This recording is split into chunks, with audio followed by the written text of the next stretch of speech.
Holmesburg Prison has been decommissioned for nearly 30 years. It was a prison operated by the city of Philadelphia and the state's Department of Prisons right up until it closed in 1995. The prison's had a crazy history of abusing prisoners.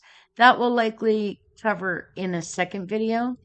Today's video is going to focus specifically on wildly unethical experiments that were done on prisoners.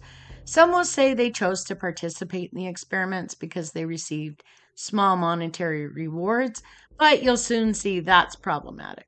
Some will also say, well, ethics were different then. No, you'll soon see why. One dermatologist, Dr. Albert Fligman, he was in charge of most of the experiments, which saw inmates exposed to diseases like herpes, staphylococcus, and the Hong Kong flu, and skin irritants like poison ivy and poison oak. Massive amounts of fungi were applied to their feet and then bound up in boots for a week to see if they would get ringworm,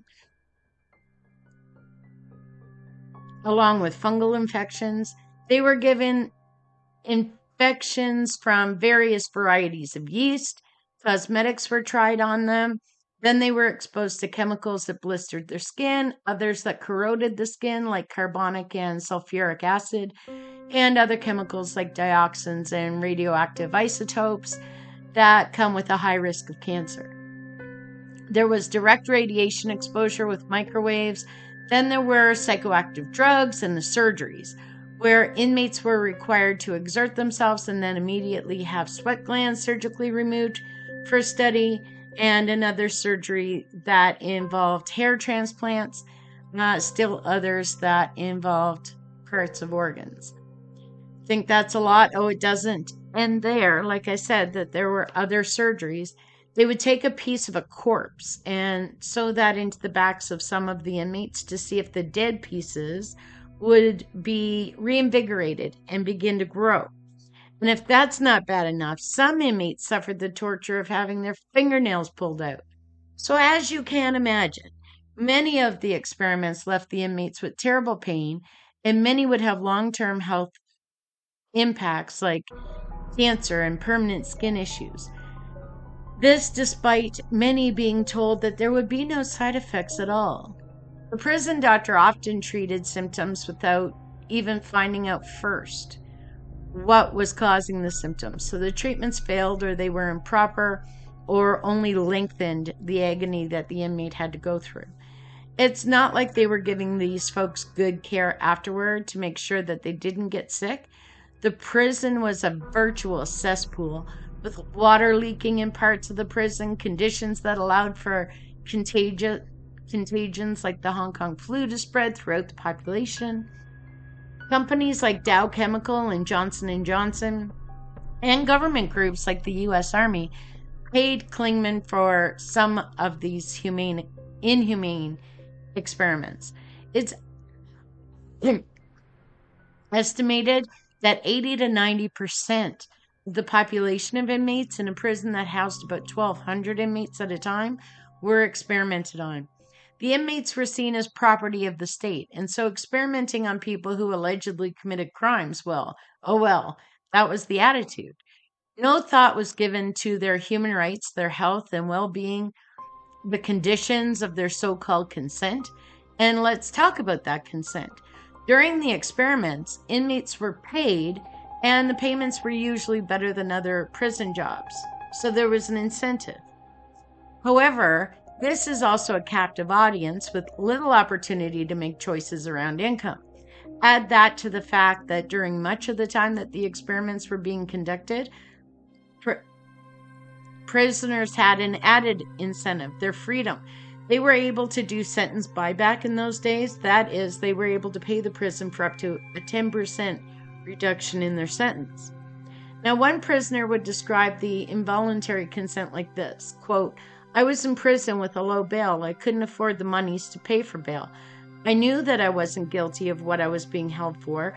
I was being coerced to plea bargain. So I thought, if I can get out of this, get me enough money to get a lawyer, I can beat this. That was my first thought." End quote. If we want an analogy to coerced consent or involuntary consent, ask yourself whether the following scenario would be ethical. So there's a group of 1,000 people stranded on an island. The island has no fresh food or fresh water. In fact, it has no food at all. The ship arrives and it's loaded with food and water and the ability to take the people off the island to safety. But there are conditions. To access the water, they must consent to the people on the ship adding potentially harmful chemicals to some of the bottles. To access the food, they have to consent to the people on the ship adulterating some of the food with biotoxins. People who consent to these things will be loaded on the ship and taken to safety. People who don't consent to these things will have to hope another ship comes along before they die of thirst or starvation. To add to the consent problem, inmates were not even informed of what was being tested on them, what the potential side effects were, and what the long-term risks might be. There were no signed informed consent documents, and the payments were considered indication of consent. Some prisoners sued back in 1976, but the court just dismissed the suits. Oh well, you consented and you were an inmate. That was the attitude.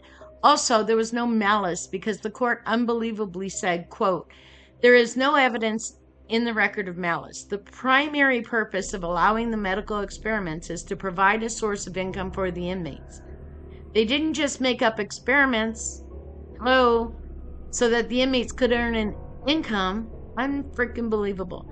One prisoner would say, quote, "When they put the chemicals on me, my hands swelled up like 8-ounce boxing gloves, and they've never gone back to normal," end quote. And another, quote, "They used my body. They did things to me that were inhuman," end quote. The hypocrisy of all of this was made clear when the U.S. government, on the one hand, supported the Geneva Conventions and protocols and the Nuremberg Code and demanded other people comply with them after the war, and that included banning chemical weapons. But at home, they were developing chemical weapons. For example, Agent Orange, which is dioxin. And they were testing more than 250 chemical compounds at Holmesburg, toxins, paralytics, sedatives. It was all part of the experimentation inmates were subjected to. Now, let's just make this whole mess a little clearer. In 1983, the Environmental Protection Agency was looking for the 70 prisoners who were purposely exposed to deadly dioxin in the experiment that was commissioned by Dow Chemical at Holmesburg. They were wanting to figure out the long-term impact of dioxins in the face of some 20,000 Vietnam veterans filing a class action lawsuit over the use of Agent Orange during the American War in Vietnam. The experimenters didn't even bother keeping records of their identities, which also meant they didn't follow them long-term or offer follow-up medical care. The EPA confirms in their search for the men that no follow-up studies were ever done. Kligman refused to even be interviewed about it.